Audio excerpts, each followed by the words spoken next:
Ravi Prakash Siliconandhra hospital Kuchipudi super speciality వైద్య సేవలు పూర్తిగా ఉచితం. అందరికీ నమస్కారం. ఇక్కడికి విచ్చేసిన ఎలక్ట్రానిక్ మీడియా అలాగే సోషల్ మీడియా ప్రింట్ మీడియా సోదరులకు ప్రతి ఒక్కరికి ధన్యవాదాలు తెలియజేసుకుంటూ ఈ కార్యక్రమాన్ని ప్రారంభిస్తున్నా. ఈరోజు రాంప్రసాద్ రెడ్డి అనే నేను ఆంధ్రప్రదేశ్ రాష్ట్ర రవాణా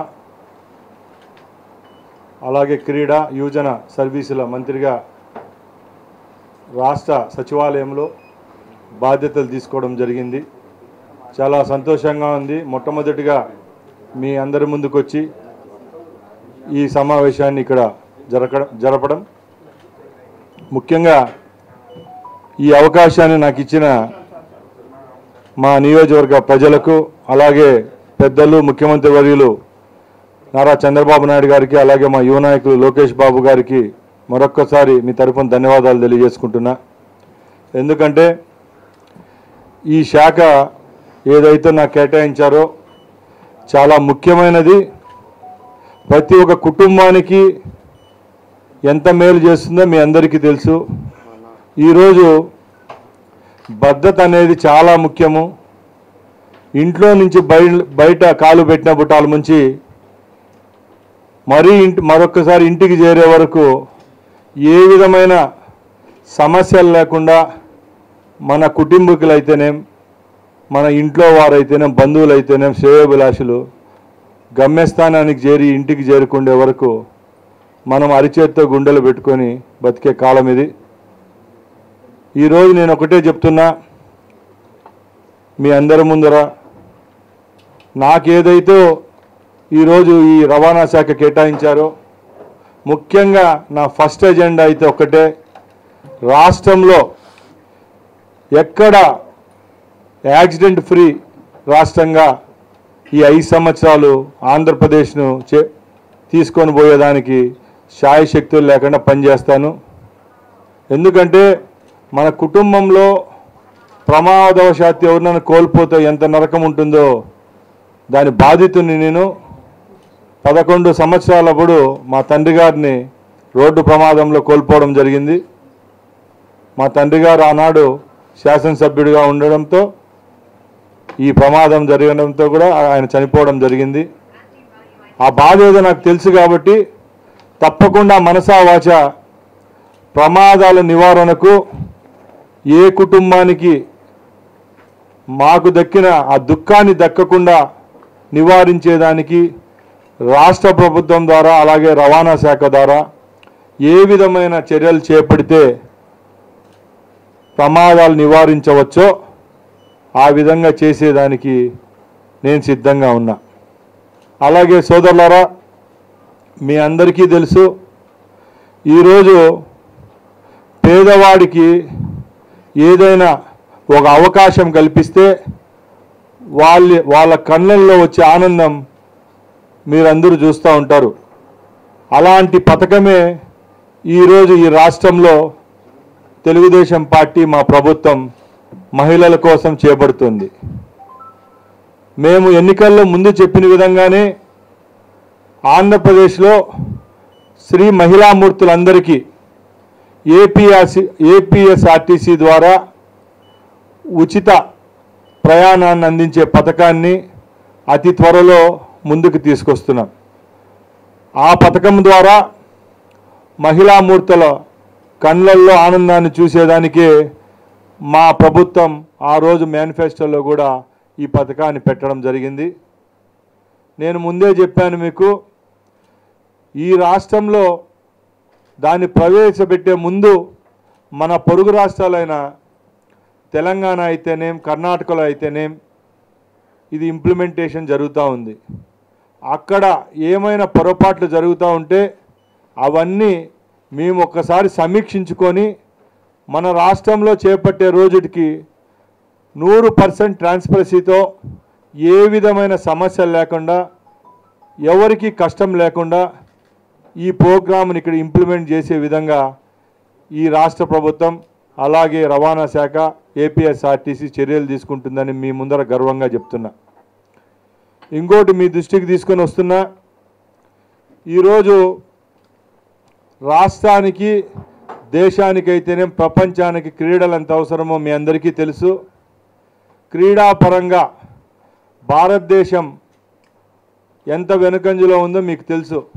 ఆర్థిక పరంగా మనం ప్రపంచాన్ని శాసిస్తున్నాం. మానసికంగా శారీరకంగా దృఢంగా ఉండాలంటే ప్రతి ఒక్క కుటుంబంలో క్రీడ అనేది అవసరం. ఆ క్రీడా శాఖను ఆంధ్రప్రదేశ్ రాష్ట్రంలో వచ్చే 5 సంవత్సరాల్లో తప్పకుండా పేదవాడికైతేనేం ధనికుడికైతేనేం చేరువయ్యే విధంగా ఈ రాష్ట్ర ప్రభుత్వం చర్యలు తీసుకుంటుందని మీ అందరి ముందు తెలియజేసుకుంటున్నా. నేను ఒకటే చెప్తున్నా, గత ప్రభుత్వాల్లాగా ఏదో ఆడంబరంగా 10 రోజులు కార్యక్రమాలు చేసేసి ఇంట్లో కూర్చుండే విధంగా ఈ ప్రభుత్వం ఉండదు. 365 రోజులు సంవత్సరంలో తప్పకుండా విద్యార్థులకైతేనేం అందరికీ క్రీడలను చేరువ చేసే విధంగా రేపు రూపకల్పన చేయడం జరుగుతుందని మీ అందరి ముందర తెలియజేసుకుంటున్నా. మరొక పోర్ట్ఫోలియో యువజన సర్వీసులు. మీ అందరికీ తెలుసు, ముందు ప్రభుత్వం ఎన్నో డిపార్ట్మెంట్లను నిర్వీర్యం చేయడం జరుగుతూ ఉంది. గత 5 సంవత్సరాల్లో యువతకు సంబంధించిన ఏ కార్యక్రమాన్ని రూపొందించి ప్రజలకు అందుబాటులో చేసిన పాపాన పోలేదు గత ప్రభుత్వాలు. మేము ఒకటే చెప్తున్నాం, స్టెప్ ద్వారా రాబోయే కాలంలో నిరుద్యోగ యువత ఎవరైతే ఉంటారో వాళ్ళకు ఆర్థికంగా రాష్ట్ర ప్రభుత్వం ఆదుకుంటుంది. తప్పకుండా యువతకు వాళ్ళు ఏ దాంట్లో నైపుణ్యత ఉంటుందో, ఏ కార్యక్రమాన్ని చేపడితే వాళ్ళు ఆర్థికంగా ఎదుగుతారో ఆ కార్యక్రమాలన్నీ మా శాఖ ద్వారా తప్పకుండా ప్రజలకు చేరువయ్యే విధంగా రేపు జరగబోయే 5 సంవత్సరాల్లో మేము ముందుకెళ్తామని మీ అందరి ముందర తెలియజేసుకుంటున్నా. నేను ఒకటే చెప్తున్నా, ఏ బాధ్యతలైతే గౌరవ ముఖ్యమంత్రి వర్యులు నా పైన పెట్టారో ఎక్కడ తూచా తప్పకుండా గౌరవప్రదంగా నాకు ఇచ్చిన శాఖల అన్ని దానిలకు మేలు చేస్తా, మంచి పేరు తీసుకొస్తానని మీ అందరి ముందు తెలియజేసుకుంటూ సెలవు తీసుకుంటున్నా. జై హింద్, జై చంద్రబాబు.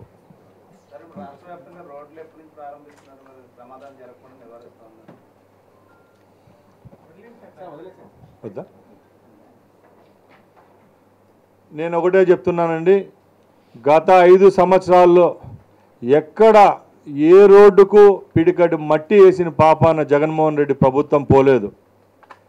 ఎక్కడైనా ఈ రాష్ట్రంలో రోడ్లు ఏర్పడ్డాయంటే అవి కేవలం బీఓటీ ప్రాజెక్టులు మాత్రమే.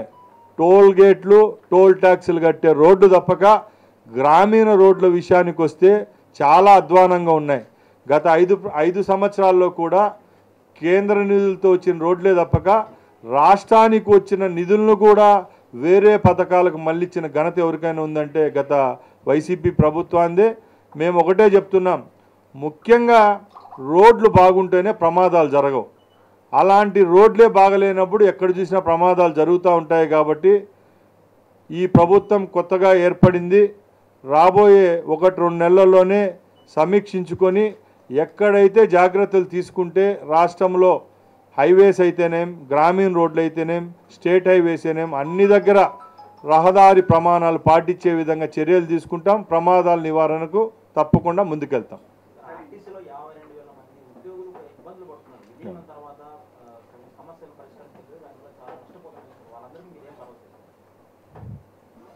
నేను ఒకటే చెప్తున్నా, జగన్మోహన్ రెడ్డి అని ఆయన 2019లో చాలా హామీలు ఇచ్చాడు. ఆ హామీల్లో ఇదొకటి, ప్రభుత్వంలో ఏపీఎస్ఆర్టీసీని విలీనం చేస్తానని చెప్పడం జరిగింది. ఎవరైనా ఇలాంటి చర్యలు చేపడితే సంతోషించవచ్చు. రాష్ట్రం ఏర్పడిన తర్వాత ఏపీఎస్ఆర్టీసీని రాష్ట్ర ప్రభుత్వంలో విలీనం చేసినాడు.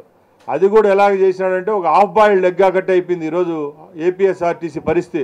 ఎందుకంటే ఏపీఎస్ఆర్టీసీలో పనిచేసే ఉద్యోగస్తులకు జీతభత్యాలు ఇస్తా ఉండేది ఎవరంటే ఆంధ్రప్రదేశ్ రాష్ట్ర ప్రభుత్వం. ఈరోజు ఆ సంస్థ సర్వీసులు అయితేనేం కార్యకలాపాలు నిర్వర్తిస్తూ ఉండేది వచ్చి ఒక కార్పొరేషన్ ద్వారా. మేము ఒకటే హామీ ఇస్తున్నాం, తప్పకుండా రాబోయే కాలంలో ఆర్టీసీని పూర్తి విలీనం చేస్తాం. ఆర్టీసీకి మా ప్రభుత్వానికి ఒకటే లక్ష్యం, కార్మికులు ప్రయాణికులు ఇద్దరు రెండు కళ్ళు లాంటి వాళ్ళు కాబట్టి తప్పకుండా ఏ రోజైతే ఆర్టీసీ కార్మికుల యొక్క బాగోగులు చూసుకొని వాళ్ళల్లో సంతోషంగా ఉంటేనే ఈ ఏపీఎస్ఆర్టీసీ మనుగడ బాగుంటుంది, ప్రయాణికులకు కూడా అన్ని సౌకర్యాలు కల్పించే పరిస్థితి ఉంటుంది. కాబట్టి ఈ కార్యక్రమాన్ని అయితే అతి త్వరలో పూర్తి చేసేదానికి ఆంధ్రప్రదేశ్ ప్రభుత్వం సిద్ధంగా ఉంది.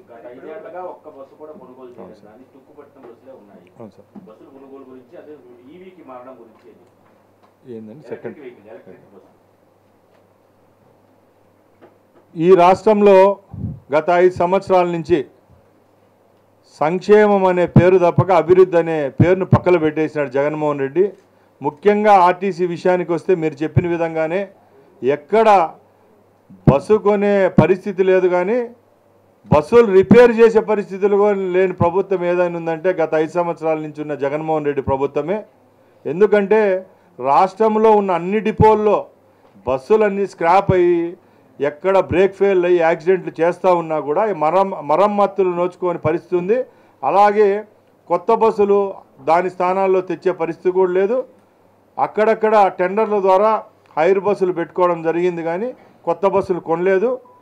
మేము ఫ్రీ ట్రాన్స్పోర్టేషన్ ఇస్తున్నాం రాబోయే కాలంలో, కాబట్టి ఇంకా ప్రయాణికుల యొక్క శాతం ఇంకా ఎక్కువ పెరుగుతుంది. కాబట్టి తప్పకుండా కొత్త బస్సులు అనేటివి రోడ్లపైకి రావాలి. కాబట్టి మా ముఖ్యమంత్రి గారితో సమీక్షించి రాబోయే కాలంలో కొత్త బస్సులు కొనే విధంగా ఏపీఎస్ఆర్టీసీ ముందుకు వస్తుంది.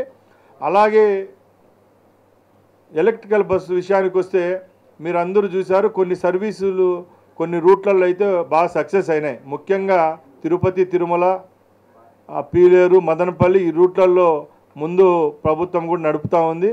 మేము ఈ పర్యావరణానికి హానికరం కాకుండా ఏవైతే చర్యలు తీసుకోవాలో ఆ చర్యలు తీసుకుంటున్నాం. రేపు రాబోయే కాలంలో ఆంధ్రప్రదేశ్లో ఎలక్ట్రికల్ బస్సులు వాడకం ఎక్కువగా ఉంటే అది మంచి శుభపరిణామం. కాబట్టి తప్పకుండా ఆ బస్సులను ఇంకా ఎక్కువగా ప్రవేశపెట్టేదానికి కూడా చర్యలు తీసుకుంటాం.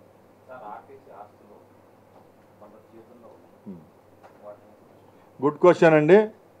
గత 5 సంవత్సరాలు ఏపీఎస్ఆర్టీసీ అనే కార్పొరేషన్ను చేతిలో పెట్టుకొని ఎవరైతే వ్యవహరించారో ప్రజల స్థలాలను, అదే ఆర్టీసీ అన్నా ప్రజల అన్న ఒకటే కాబట్టి ఆ స్థలాలను ఎవరైతే కాజేసినారో వాళ్ళ దగ్గర నుంచి తిరిగి రాష్ట్ర ప్రభుత్వం ఏపీఎస్ఆర్టీసీ వెనక్కు తీసుకునే విధంగా చర్యలు అయితే తప్పకుండా తీసుకుంటాం. ఎందుకంటే పబ్లిక్ ప్రాపర్టీ అనేది ఎప్పటికీ పబ్లిక్ ప్రాపర్టీనే.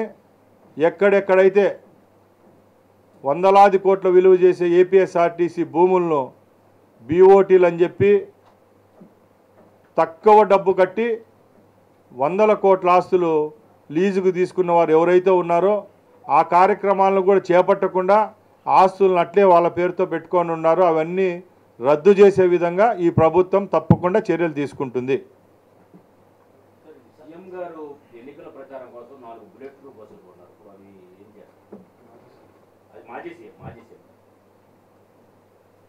ఇంకా మీకు తెలియంది ఏముందండి, ఎక్కడ చూసినా కూడా ఇదే తంతు నడుస్తూ ఉంది. బుల్లెట్ ప్రూఫ్ బస్సుల కాడి నుంచి వైజాగ్ ప్యాలెస్ వరకు అంతా ప్రజాధనమే. విచ్చలవిడిగా ఆయన షోకులు లగ్జరీల కోసమే ప్రజల యొక్క రక్త మాంసాలను తిన్న ప్రభుత్వం ఏదైనా ఉందంటే జగన్మోహన్ రెడ్డి ప్రభుత్వమే. కాబట్టి ప్రజల అవసరాల కోసం ఏవైతే పనికొస్తావో అవన్నీ అలాగే ఉంచుతాం. అలాగే ఏదైతే డబ్బులు ప్రజల దగ్గర గుంజినారో, ప్రజల ఆస్తులతో మేడలు కట్టినారో అవన్నీ ప్రభుత్వానికే చెందుతాయి. కాబట్టి తప్పకుండా ఇవన్నీ ఒక కమిటీ వేసి అన్ని విధాలా ఉపయోగపడేట్టుగా అంటే దాన్ని ముందుకు తీసుకొని పోతాం.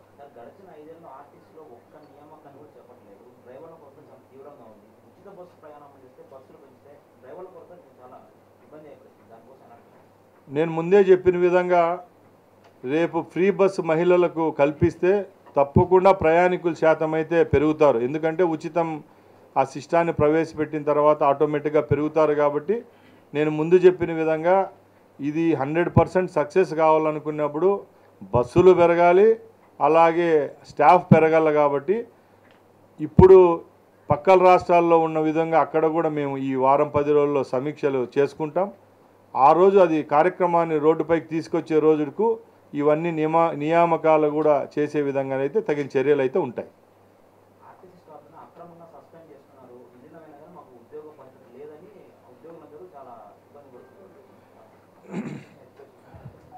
ఇదంతా గత ప్రభుత్వం పాపాలే. మీ అందరికీ తెలుసు, ఈ రాష్ట్రంలో కార్మికుల యొక్క హక్కులు ఎవరన్నా కాలు రాసినారంటే అది కేవలం జగన్మోహన్ రెడ్డే. కాబట్టి కార్మిక సంఘాలను కూడా చిన్నాభిన్నం చేసేసినాడు. ఈరోజు కార్మికులు ఎక్కడైనా ఒక ధర్నా చౌక్లో పోయి ధర్నా చేసే పరిస్థితిలో కూడా గత 5 సంవత్సరాల్లో ఆ ప్రభుత్వం కల్పించలేదు. మేము ఒకటే చెప్తున్నాం, ముందు చెప్పిన విధంగా కార్మికుడు ప్రయాణికుడు ఇద్దరు మా ప్రియారిటీనే. కాబట్టి కార్మికుడు చల్లగా ఉన్న రోజే ప్రయాణికునికి కూడా వాళ్ళకు ఏ సౌకర్యాలు కల్పించాలో అవి కల్పించేదానికి వాళ్ళు కూడా ముందుకు వస్తారు. కాబట్టి మా ప్రియారిటీ లిస్టులో ఫస్ట్ ఫేజ్లో వాళ్లకు మంచి చేసే విధంగానే ఈ రాష్ట్ర ప్రభుత్వం చర్యలు తీసుకుంటుంది.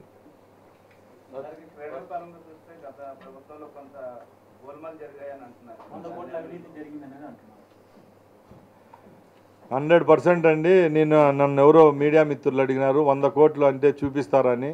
దానికి నేను ఆన్సర్ కూడా ఒకటే చెప్పా, ఎప్పుడు అమరావతిలో 1,00,000 కోట్లు తిన్నామని చెప్తూ ఉంటారు తెలుగుదేశం ప్రభుత్వ హయాంలో.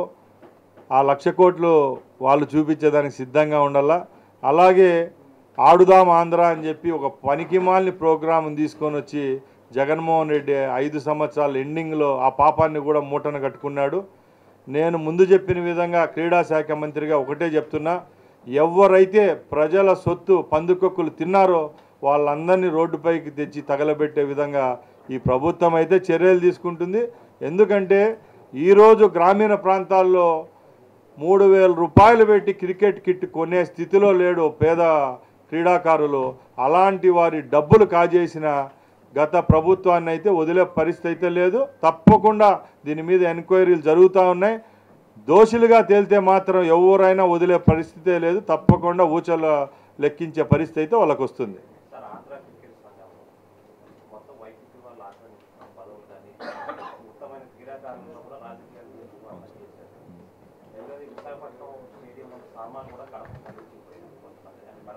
అవును సార్, మాకు కూడా చాలా బాధగా ఉంది ఈ మాట వింటా అంటే. ఎందుకంటే మేము కూడా కడపలో పుట్టినాం, మా ప్రాంతం మూలమే. కాబట్టి ఎక్కడో వైజాగ్లో ఉండే మెటీరియల్ అంతా ఎత్తుకొని పోయి కడపకో పులివెందులకో తీసుకొని పోయినారని మీరు చెప్తున్నారు. నిజంగా అలా చేసి ఉంటే మాత్రం మాకే సిగ్గుగా ఉంది. ఎందుకంటే మేము ఆ ప్రాంతంలో పుట్టి పెరిగినాం. కాబట్టి అలాంటి చర్యలు ఎవరు చేపట్టకూడదు. 1 కాదు 2 కాదు, గత 5 సంవత్సరాల్లో అయితే ఏ విధమైన తప్పులు జరగకూడదు అవన్నీ ఆ ప్రభుత్వం చేసేసింది. రాబోయే కాలంలో అలాంటి జరగవు. 1 రూపాయి కూడా దుర్వినియోగం జరగదు. ప్రతి ఒక్కదానికి అకౌంటబిలిటీగా ఉండేదానికి ఈ రాష్ట్ర ప్రభుత్వము మా శాఖ అయితే చట్టపరమైన చర్యలు తీసుకుంటాం. అకౌంటబిలిటీ అయితే ఉంటుంది. మరిన్ని వీడియోస్ కోసం ఛానల్ ని సబ్స్క్రైబ్ చేయండి. లేటెస్ట్ అప్డేట్స్ కోసం వాట్సాప్ ఛానల్ ని ఫాలో చేయండి. అండ్ లింక్ డిస్క్రిప్షన్ లో ఉంది.